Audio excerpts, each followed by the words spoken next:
So they've announced that there is a remake of Total Recall on the way. So I thought I'd have a quick look at the original Total Recall, which is one of my favourite Arnold Schwarzenegger films.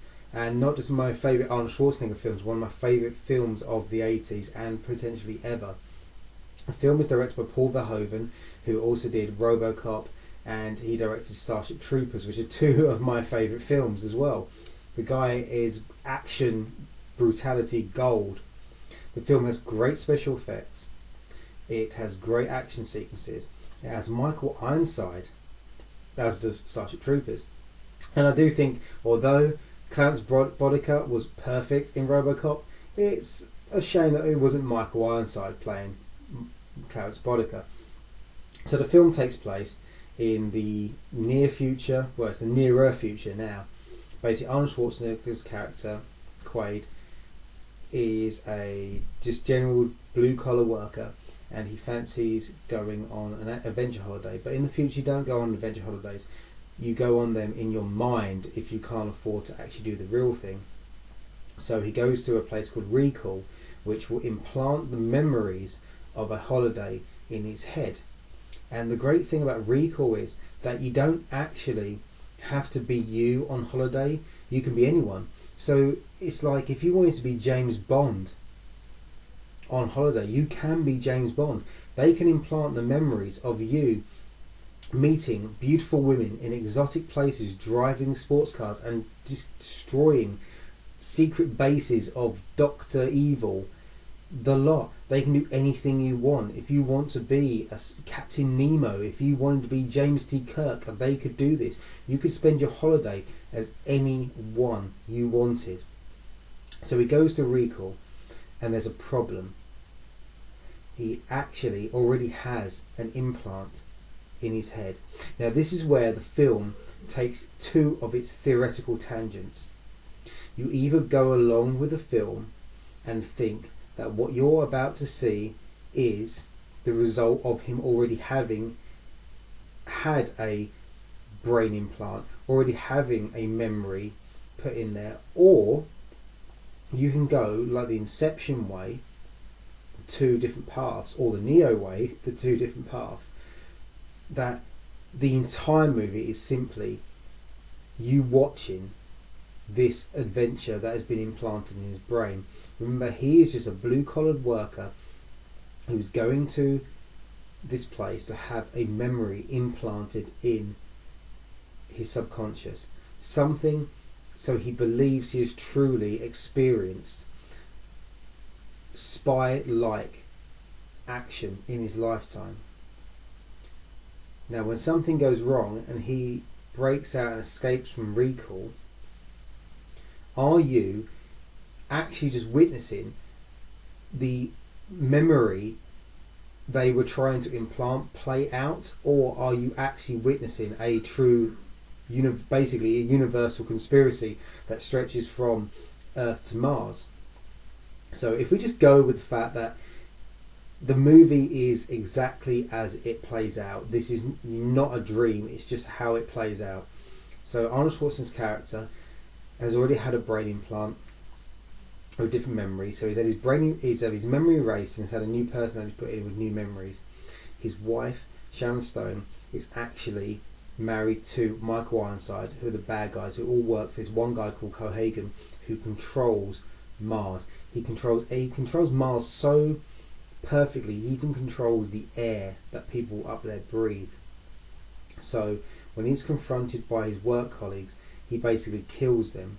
He goes on the run, does the classic X-ray machine, which they took the piss out of quite eloquently in The Simpsons. He rips the shit out of a Johnny Cab, which are creepy as hell, and I really hope to God they don't have them near my future.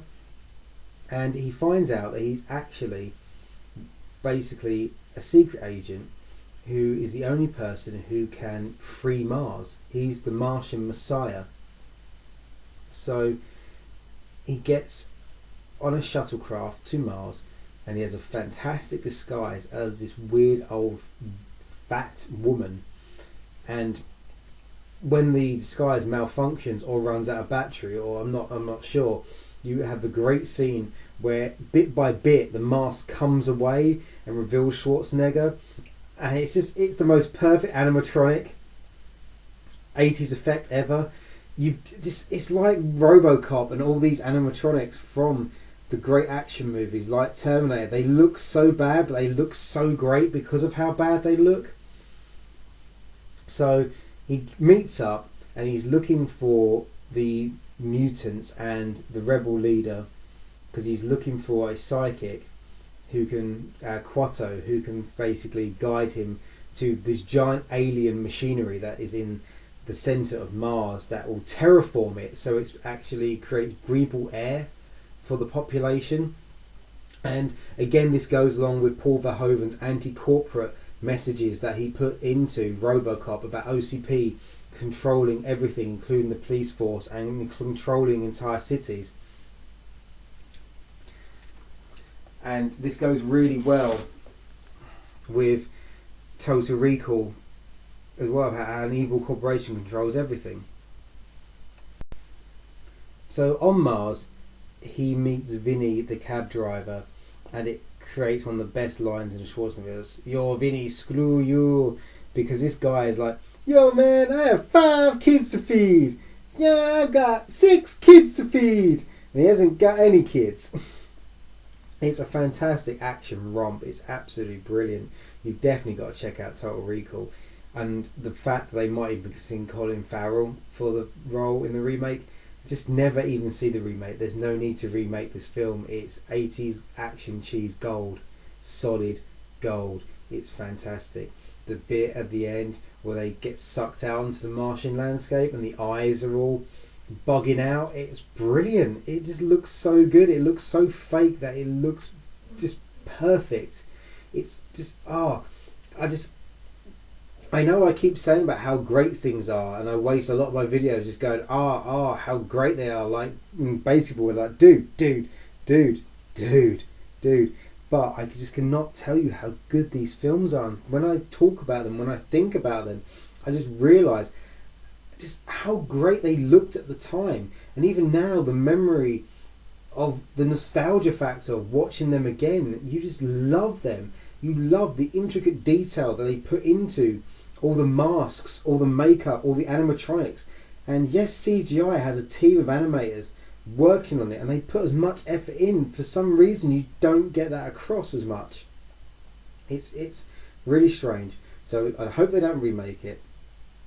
And I definitely give this 9 RoboCops out of 10, because there are some flaws in it, which are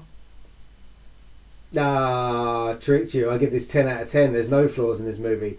This is fantastic Schwarzenegger. You've got the one-liners, you've got the kick-ass action, you've got the awesome animatronics, you've got the great 80s special effects, you've got the cliche Michael Ironside bad guy. You've got everything in this movie, including a 3-titted prostitute. You could not fail by seeing Total Recall.